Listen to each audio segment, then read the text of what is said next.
ଆପଣମାନଙ୍କୁ ଆନ୍ତରିକ ଶୁଭେଚ୍ଛା ଏବଂ ଧନ୍ୟବାଦ। ଉପନ୍ୟାସ ନୀରବତା ପ୍ରେମ କାହାଣୀ ଦୁଇ ହୃଦୟର ଭାଗ 5। ପୂର୍ବରୁ ଶୁଣିଥିଲେ କେମିତି ଭାଙ୍ଗି ଯାଇଛି ସ୍ୱପ୍ନ ପଲକର ଡକ୍ଟର ହେବାର। ସେହି ଦୁଃଖକୁ ହାଲୁକା କରିବା ପାଇଁ ଫାଲ୍ଗୁନୀ ବୁଝେଇ ଚାଲିଛନ୍ତି। ଚାଲନ୍ତୁ ଶୁଣିବା ଆଗକୁ। ପଲକକୁ ବୁଝେଇ ତାର ଗାଲ ଆଉ ମଥାରେ ଛୋଟ ଛୋଟ ଦୁଇଟି କିସ୍ ଦେଇକରି ଶୋଇ ଦେଇ ଚାଲି ଆସିଥିଲେ ଫାଲ୍ଗୁନୀ। ପଲକ ଆଖିରେ ନିଦ ନଥିଲେ ବି ନିଜ ଆଗତ ଭବିଷ୍ୟତ କଥା ଭାବିବା ସହ ନିଜ ସ୍ୱପ୍ନ ଭାଙ୍ଗିଯିବା କଥା ଭାବିକରି ଆଖିରୁ ଲୁହ ଗଡ଼େଇ ଗଡ଼େଇ ଶୋଇ ପଡ଼ିଛି ସେ। ସେହି କଷ୍ଟ ଭିତରେ ବିତି ଚାଲିଛି ଦିନ, ଆଉ ସେହି ଦିନ ବିତିବା ଭିତରେ ପୁନର୍ବାର ପାଇଁ ରେଜଲ୍ଟ ପ୍ରକାଶ ପାଇଛି ଭେଟେନାରୀର। ସେଥିରେ ବହୁତ ଭଲ ନମ୍ବର ସହ ଭଲ ରାଙ୍କରେ ପାସ୍ କରିଛି ପଲକ। ଏବେ ଚିନ୍ତାର ବିଷୟ ଥିଲା ପଲକ କ'ଣ କରିବ ଆଗତ ଭବିଷ୍ୟତରେ। ନିଜ ସ୍ୱପ୍ନ ଭାଙ୍ଗିଯିବା ପରେ ବୁଝିପାରୁନଥିଲା କିଛି। ଶେଷରେ ନିଷ୍ପତ୍ତି ନେଇଥିଲା ଦାନ୍ତ ଡକ୍ଟର ହେଉ କି ପଶୁ ଡକ୍ଟର ହେଉ ସେହି ପାଠ ପଢ଼ି ଆଗକୁ ବଢ଼ିବ। କିଛି ନହେଲେ ମଧ୍ୟ ଗୋଟିଏ ଡକ୍ଟରର ନାମ ବସିବ ତା ନାଁ ଆଗରେ। କହିପାରିବେ ଲୋକେ ତାକୁ ଡକ୍ଟର ପଲକ ରାୟ। ସେହି ଆଶା ନେଇ ନିଷ୍ପତ୍ତି ନେଇଥିଲା ତାର ବାପାଙ୍କୁ କହିବା ପାଇଁ। ଯେତେବେଳେ ଏହି କଥା ସେ ବାପା ଆକାଶଙ୍କୁ କହିଥିଲା, ତାର ପ୍ରତ୍ୟୁତ୍ତରରେ ମିଳିଥିଲା ନାଁର ପୂର୍ଣ୍ଣଚ୍ଛେଦ। ଆକାଶ ବୁଝେଇ କରି କହିଥିଲେ, ଦେଖ ପଲକ, ତୁ ଡକ୍ଟର ହେଇ ପାରିଲୁ ନାହିଁ, ମୋର ମନ ଯେତିକି ଦୁଃଖ ହେବ ନାହିଁ ବେଶୀ ହେବ ଯଦି ତୁ ପଶୁ ଡକ୍ଟର ହେବୁ। ଦେଶ ଦୁନିଆ କ'ଣ କହିବ ମୋତେ? ଗାଁ ପରିବାରବର୍ଗ, ବନ୍ଧୁବାନ୍ଧବ, ସମାଜ କ'ଣ କହିବ ମୋତେ? ଝିଅ ମଣିଷ ଡକ୍ଟର ହେଇ ପାରିଲାନି ନାହିଁ ତ ସେଥିପାଇଁ ପଶୁ ଡକ୍ଟର ହେଇଗଲା। ଡକ୍ଟର ଯଦି ହେଇ ପାରିଲୁ ନାହିଁ ତ ନାହିଁ, କିନ୍ତୁ କଦାପି ପଶୁ ଡକ୍ଟର ହେବୁ ନାହିଁ ତୁ। ଲାଜରେ ମୁଣ୍ଡ ନଇଁଯିବ ମୋର। ଲୋକ ଛି ଛାକର କରିବେ ମୋତେ। ତୁ ନା ଦାନ୍ତ ଡକ୍ଟର ହେବୁ ନା ପଶୁ ଡକ୍ଟର। ପଢ଼ିବୁ ଯଦି ଇଞ୍ଜିନିୟରିଂ ପଢ଼, ମନା ନାହିଁ ତୋତେ। ଏତିକି କହି ସେଠୁ ଉଠି ପଡ଼ିଥିଲେ ଆକାଶ। ପଲକ ବି ପ୍ରତିବାଦ ନ କରି ଚୁପ୍ କରି ଶୁଣି ଦେଇଥିଲା ତାଙ୍କ କଥା। କିଛି ଚାରା ନଥିଲା ତା ପାଖରେ। ଏଇଟା ଥିଲା ସେହି ସମୟର ଚିନ୍ତାଧାରା, ଯାହାକୁ ଚାହିଁଲେ କେହି ବଦଳାଇ ପାରୁନଥିଲେ। କିନ୍ତୁ ମନ ମାନୁନାହିଁ ତାର ଇଞ୍ଜିନିୟରିଂ କରିବା ପାଇଁ। ଏମିତିରେ ବି ଇଞ୍ଜିନିୟରିଂ ପାଠ୍ୟକ୍ରମରେ ନାମ ଲେଖା ପାଇଁ ବହୁତ ସମୟ ଅଛି ତା ପାଖରେ। ଏହି ସମୟରେ ଶୁଣିଲା ତାର ଗୋଟିଏ ବନ୍ଧୁ ମେଡ଼ିକାଲ ପାଇଁ ପ୍ରିପାରେସନ୍ କରିବ। ତା ମନକୁ ସେହି କଥା ଛୁଇଁ ଯାଇଥିଲା ସେହି ସମୟରେ। ଅନ୍ଧକାର ଭିତରେ ଛୋଟ ଦୀପର ଆଲୁଅ ଜଳିବା ଭଳି ତା ମନରେ ଜଳିଥିଲା ଛୋଟ ଆଶା। ସେହି ଆଶାକୁ ଥରେ ସୁଯୋଗ ମିଳିଲେ ସେ ନିଶ୍ଚିତ ଭାବରେ ହାସଲ କରିପାରିବ ନିଜ ସ୍ୱପ୍ନକୁ। ନିଜ ମନର କଥା ଖୋଲି କରି କହିଛି ମା ଫାଲ୍ଗୁନୀଙ୍କୁ। ସମର୍ଥନ କରିଛନ୍ତି ମଧ୍ୟ ଫାଲ୍ଗୁନୀ।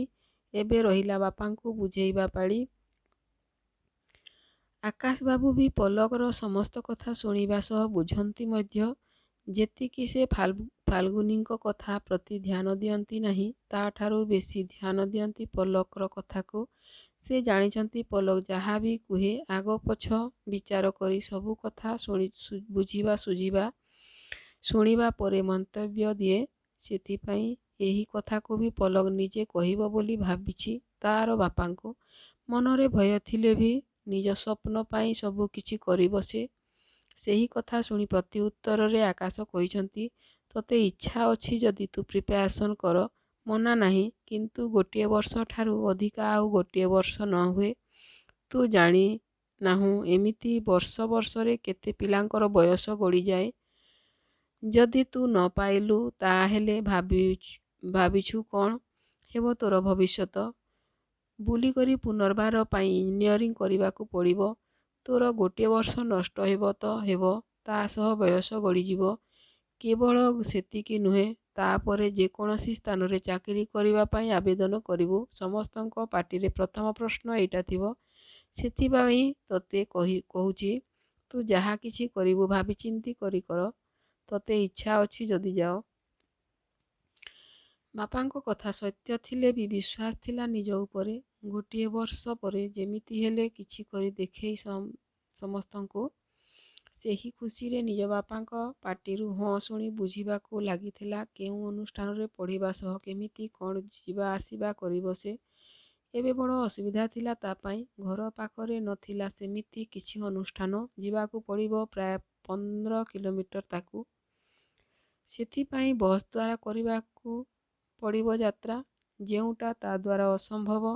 କାରଣଟା ହେଉଛି ତା'ର ବାନ୍ତି। ଛୋଟବେଳୁ ବସ୍ ହେଉ କି କାର୍ ଯେଉଁଥିରେ ବସିବ ସେଥିରେ ବାନ୍ତି। ଏହି ଅସୁବିଧାରେ କେମିତି ସବୁଦିନ ଯିବା ଆସିବା କରିବ ବସ୍ରେ? କିନ୍ତୁ କରିବାକୁ ପଡ଼ିବ ତାକୁ ତା'ର ସ୍ୱପ୍ନକୁ ପାଇବା ପାଇଁ। ସବୁକିଛି ଚିନ୍ତା କରିବା ପରେ କିଛି ପଇସା ଦେଇ ଜଏନ୍ କରିଛି ସେ ମେଡ଼ିକାଲ କୋଚିଂ ନିମନ୍ତେ। ତା'ର ବନ୍ଧୁ ଆଉ ସେ ଯାଇଛନ୍ତି ବହୁତ ଖୁସିରେ। କଷ୍ଟ ହେଉ କି ବାନ୍ତି ହେଉ ସବୁ କଷ୍ଟ ସହ୍ୟ କରି ପ୍ରଥମ ଥର ପାଇଁ ପାଦ ଦେଇଛି ସେହି ଶିକ୍ଷା ଅନୁଷ୍ଠାନରେ। ନୂଆ ସ୍ଥାନ, ନୂଆ ପିଲା, ଅଚିହ୍ନା ମୁହଁ ଭିତରେ ପଲକ। ଆଉ ସେହି ଭିତରେ ଗୋଟିଏ ଚିହ୍ନା ମୁହଁ ତା'ର ବନ୍ଧୁର। ସେହି ପିଲାମାନଙ୍କୁ ଦେଖିଲେ ଲାଗୁଥିଲା ବୟସ ସୀମା ଅଧିକ। ସେ ଆଉ ତା'ର ବନ୍ଧୁ ଥିଲେ ଯେମିତି ଛୋଟ। ସେହିମାନଙ୍କ ଭିତରେ ଏହିସବୁ ଭିତରେ କଥାବାର୍ତ୍ତା କରିବା ପରେ ଜଣାପଡ଼ିଲା ଭାଗ୍ୟରେ ଥିଲେ ଗୋଟିଏ ବର୍ଷ ପରେ ମିଳିଯାଇପାରେ ନିଜ ସ୍ୱପ୍ନ। ନହେଲେ ସେହି ସ୍ୱପ୍ନ ପୂରଣ କରିବାକୁ ବହୁ ବର୍ଷ। ଆଉ ସେହି ବହୁ ବର୍ଷର ତପସ୍ୟା ପରେ ବି ବହୁ ପିଲା ପାଇପାରନ୍ତି ନାହିଁ ନିଜ ସ୍ୱପ୍ନକୁ। ସେହି ସବୁକୁ ଶୁଣିକରି ଭାଙ୍ଗିପଡ଼େ ମନ ପଲକର। ଭଲ ବି ଲାଗେ। ଯଦି ଗୋଟିଏ ବର୍ଷ ପରେ କିଛି ସୁନାମ ନ ମିଳେ ତାହେଲେ କ'ଣ ହେବ ତା'ର? ଆକାଶ କହିବା କଥା ସତ୍ୟ ହେଇଯିବ ନାହିଁ ତା'ର। ସେହି ଭୟ ଭିତରେ ଆରମ୍ଭ କ୍ଲାସ୍। ପୁରୁଣା ପାଠ୍ୟକ୍ରମ ଥିଲେ ବି ସବୁ କିଛି ନୂଆ ଲାଗେ। ଆଉ ସେହି ନୂଆ ଭିତରେ ଭଲ ଲାଗେ ନାହିଁ। ପାଠପଢ଼ା ସାରଙ୍କର ତରତର ହେଇ ପଢ଼େଇ ଦେବା, ଡାଉଟ୍ କ୍ଲିଅର ନ ହେବା ସେହି ସବୁ ପସନ୍ଦ ଆସିନଥିଲା ତା'ର ପ୍ରଥମ ଦିନ କ୍ଲାସରେ ପଲକକୁ। କିନ୍ତୁ ଏହି ସବୁକୁ ଧ୍ୟାନ ନ ଦେଇ କ୍ଲାସ୍ କରି ଚାଲେ ସେ। ପ୍ରାୟ 15 ଦିନ ପରେ ତା'ର ବନ୍ଧୁ ବନ୍ଦ କରିଦିଏ କ୍ଲାସ୍। କାରଣଟା ଥିଲା ସେ ଜଏନ୍ କରିଦେଲା ଇଞ୍ଜିନିୟରିଂ। ସେଥିପାଇଁ ସେ ଏକୁଟିଆ। ନା ସେଠି ଅଛି କେହି ସାଙ୍ଗସାଥୀ, ନା ବହୁତ ଭଲ ପାଠପଢ଼ା। ଇଚ୍ଛା ନଥିଲେ ବି ଅଧା ପଇସା ଦେଇଥିବାରୁ ତାକୁ ନଷ୍ଟ ନ କରିବା ପାଇଁ କ୍ଲାସ୍ କରି ଚାଲୁଥିଲା ସେ। କିନ୍ତୁ ଧୀରେ ଧୀରେ ଇଚ୍ଛା କମିଯାଇଥିଲା ତା'ର ସେହି ପରିବେଶକୁ ଦେଖିକରି। ତା ସହ ମନରେ ଭୟ, ବାପାଙ୍କ କଥା ଭାବିକରି। ସେହି ସମୟରେ ଆକାଶ ଆସି କରି ପଲକକୁ, ତୋର ଆଉ କିଛି ଦିନ ପରେ ଇଞ୍ଜିନିୟରିଂର କାଉନ୍ସେଲିଂ ଅଛି। ଯା ଥରେ ଦେଖିକରି ଆସେ। ଯଦି କିଛି ପସନ୍ଦ ଆସିଲା ଜଏନ୍ କରିବୁ, ନହେଲେ ଚାଲି ଆସିବୁ। ଯଦି ଏଥିରେ ନହେବ ପୁଣି ଗୋଟିଏ ବର୍ଷ ବର୍ବାଦ ତୋର। କ'ଣ କହୁଛୁ ତୁ? ମୁଣ୍ଡ ତଳକୁ କରି ପଲକ, ଠିକ୍ ଅଛି ବାପା, କିନ୍ତୁ ତା ପାଇଁ ଡକ୍ୟୁମେଣ୍ଟ ଦରକାର। ଆଉ ତା ସହ କିଛି ପଇସାର ଡିଟି ବି। ଯାହା ଦରକାର ସବୁ ରେଡ଼ି କର। ପଇସା କେତେ ଦରକାର କହିବୁ। ଥରେ ଯାଇ ଦେଖିକରି ଆ କ'ଣ ହେଉଛି। ହଉ ବାପା। ସେଦିନ ବାପାଙ୍କ କଥା ଠିକ୍ ଲାଗିଥିଲା ପଲକକୁ। ପରେ ପରେ ସବୁ ରେଡ଼ି କରିଥିଲା କାଉନ୍ସେଲିଂ ପାଇଁ। ଉପନ୍ୟାସ ଯଦି ଭଲ ଲାଗୁଛି ତାହେଲେ ଫଲୋ, ସବସ୍କ୍ରାଇବ୍, ଲାଇକ୍, ସେୟାର କରନ୍ତୁ।